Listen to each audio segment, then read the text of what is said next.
than 30 more influencers that are still promoting illegal online gambling. At ito, i-announce natin yung top half ng 30 na yon.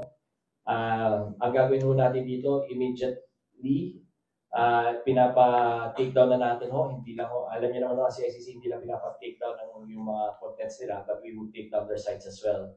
At ito, hindi na ho tayo makikiusap sa kanila, dire-diretso na ho ito. I-file na rin natin at i-endorse na rin natin doon sa PNP ACG for the appropriate filing of cases. So the top 15 are Perks Gaming, si Jung Suk, Christian Mark Gray, si Wamos, Tony Fowler, Norm Garcia, Vic Di Sukatan, Miss Jean Bilog, Cherry White, Boy Tapang. When we verified si Don Pablo na ho siya, the siblings, 150, TG, Oh My Venus, and Motodick.